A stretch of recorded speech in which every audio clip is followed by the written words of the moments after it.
Hello boys and girls, my name is White Rhino PSO, and once again, the main quest of Morrowind has thrown a lot of information at us in the form of things to read. So, for any of you who are not interested in hearing it, feel free to skip ahead to the next video. Otherwise, let's get started with Kagranak's Tools, which I believe is the longest of the items that we were given as part of the Lost Prophecies quest. Kagranak's Tools, summarized from the Apocrypha by Gilvis Borello, abbot of Holomean and various of the dissident priests. Beneath Red Mountain, Dwemer miners discovered a great magical stone. By diverse methods, Lord Kagranak, high priest and magecrafter of the ancient Dwemer, determined that this magical stone was the heart of the god Lorkhan, cast here in the Dawn era as a punishment for his mischief in creating the mortal world. Determined to use its divine power to create a new god for the exclusive benefit of the Dwemer, Kagranak forged 3 great enchanted artifacts, which are called Kagranak's Tools. Wraithguard is an enchanted gauntlet to protect its wearer from destruction when tapping the heart's power. Sunder is an enchanted hammer to strike the heart and produce the exact volume and quality of power desired. Keening is an enchanted blade that is used to flay and focus the power that rises from the heart.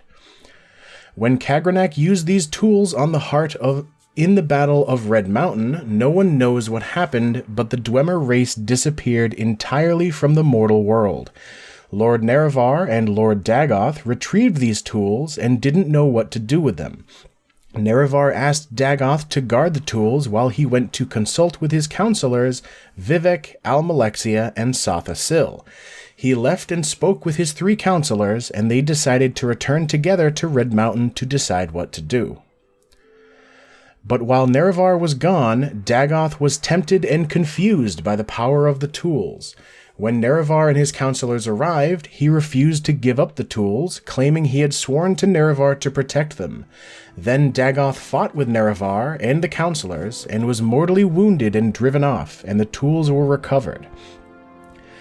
Then Nerevar and his counselors decided to take the tools for safekeeping. They all swore a great oath never to use the tools, but after Nerevar's death, Vivek, Almalexia, and Sotha-Sil yielded to temptation. They took these tools themselves and went to Lorkhan's heart buried beneath Red Mountain and gave themselves divine powers. But Dagoth had not died. We don't know what happened, but this is what we believe. His experiments with Kagranak's tools had joined him to the heart's divine nature in some way, so that he learned to draw power directly from the heart.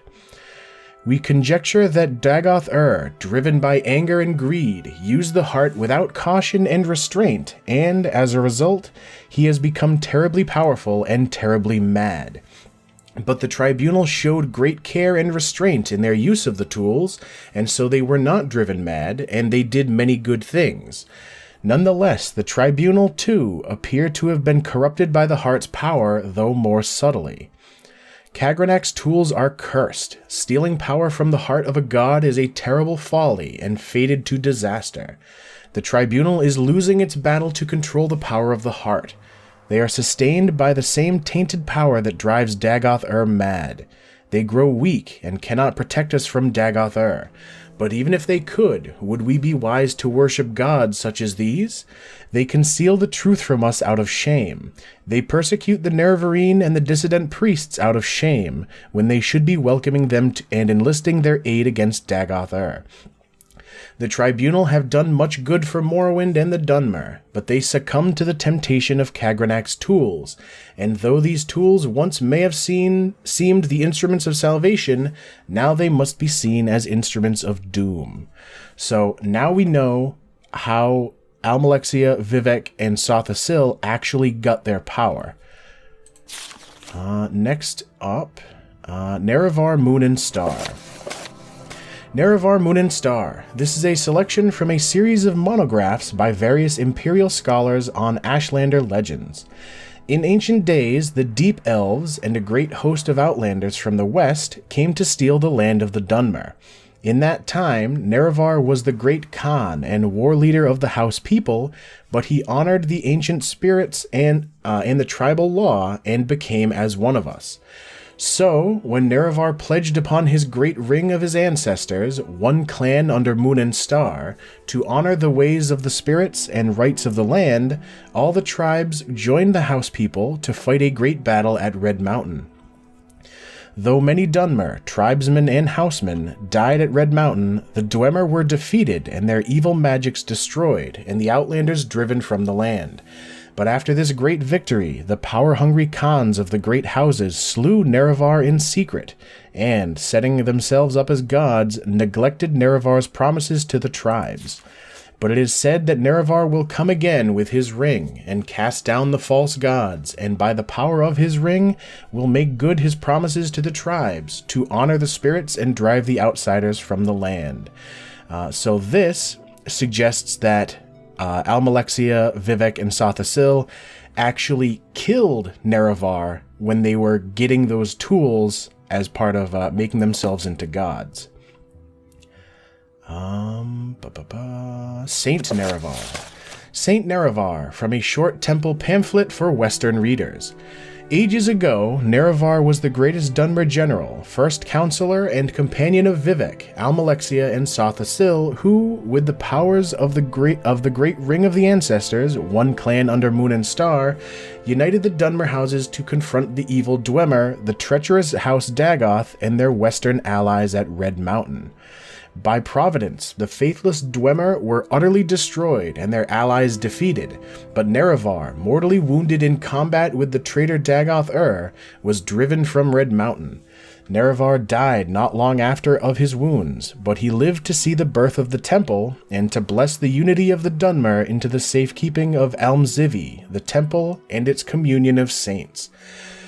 So, the temple is putting out pamphlets that are straight saying that not only did the temple defeat the Dwemer themselves, but that Dagoth was already a traitor, and he was the one that wounded Nerevar and ended up killing him. So now we're getting more and more pieces of this puzzle. The Lost Prophecy itself. The Lost Prophecy, from the Apocrypha of the Dissident Priests, annotated by Gilvas Borello, Abbot of Holomean. From 7th sign of 11th generation, neither hound nor guar, nor seed nor harrow, but dragon-born and far star-marked, outlander incarnate beneath Red Mountain, blessed guest, a blessed guest, counters 7 curses, star-blessed hand wields thrice-cursed blade, to reap the harvest of the unmourned house.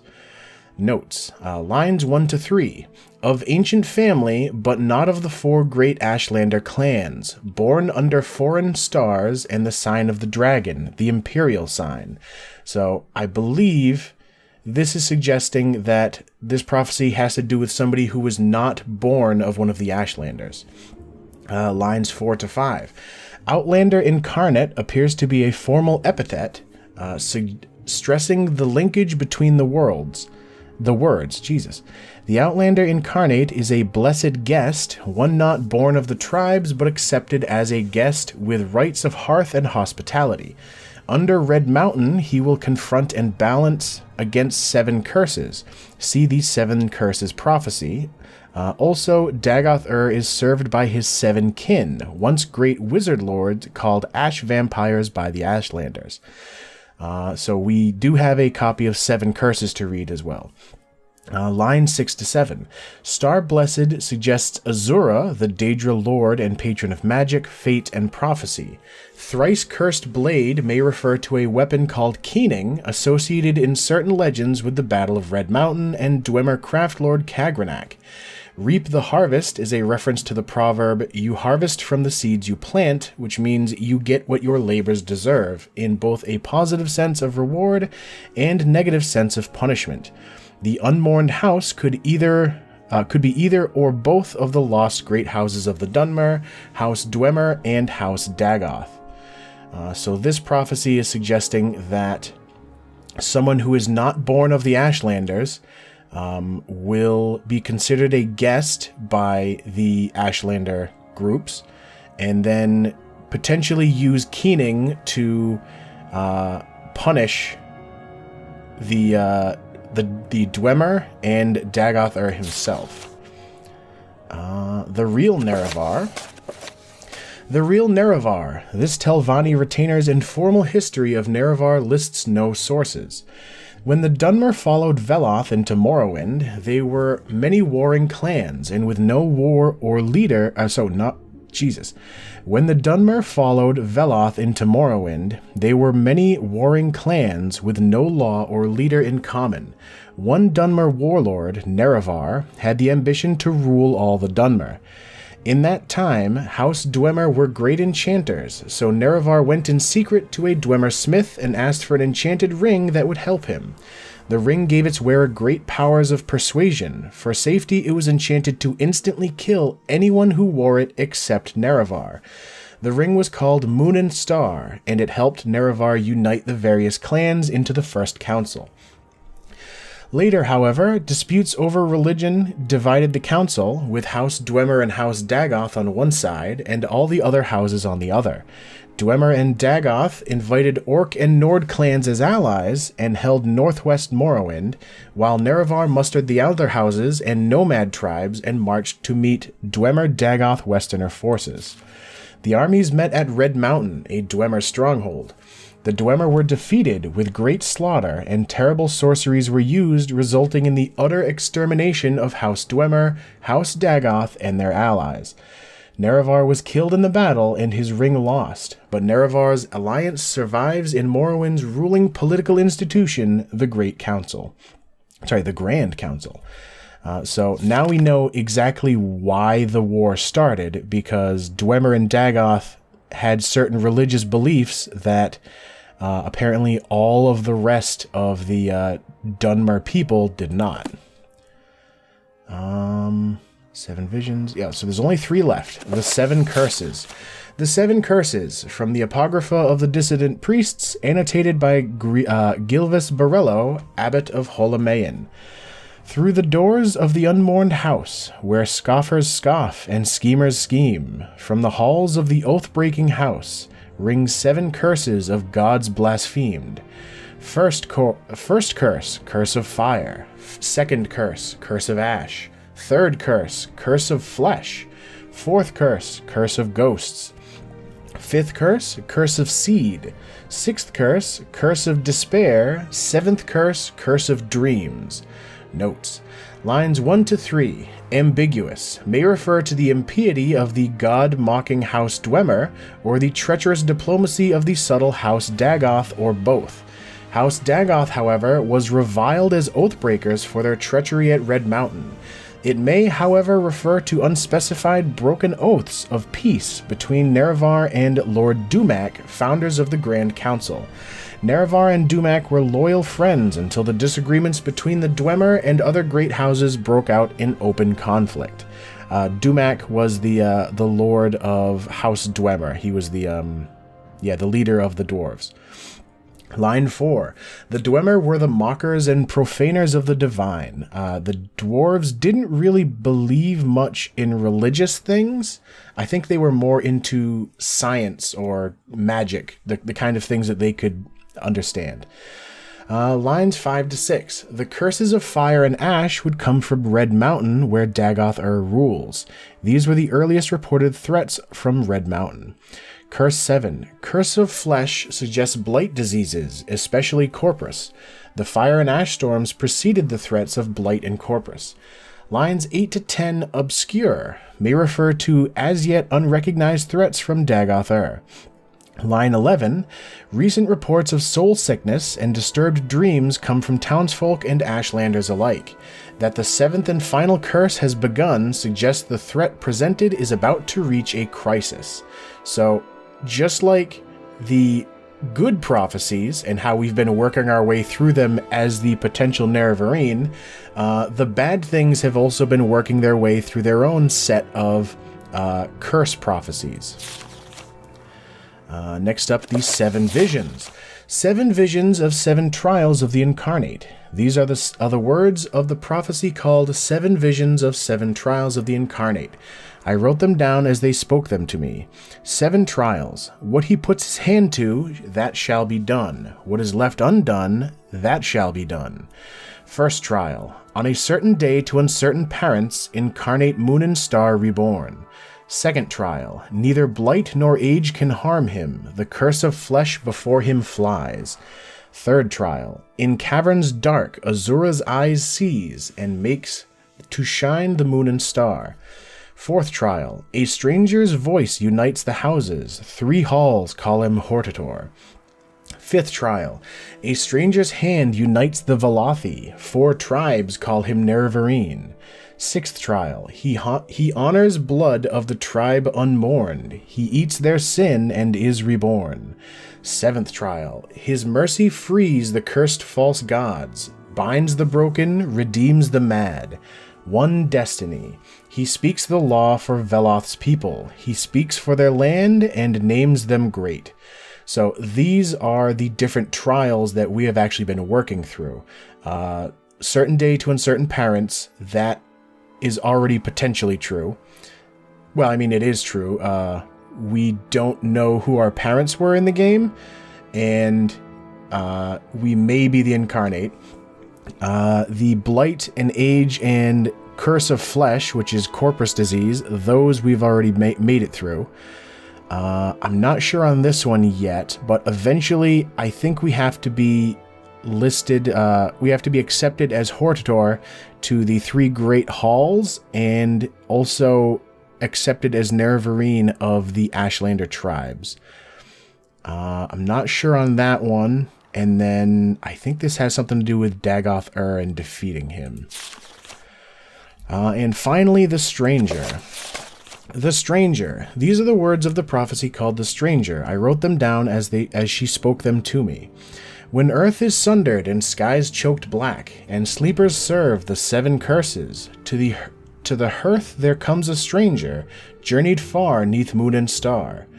Though stark-born to sire uncertain, his aspect marks his certain fate. Wicked stalk him, righteous curse him, prophets speak, but all deny. Many trials make manifest the stranger's fate, the curse's bane. Many touchstones try the stranger, many fall, but one remains.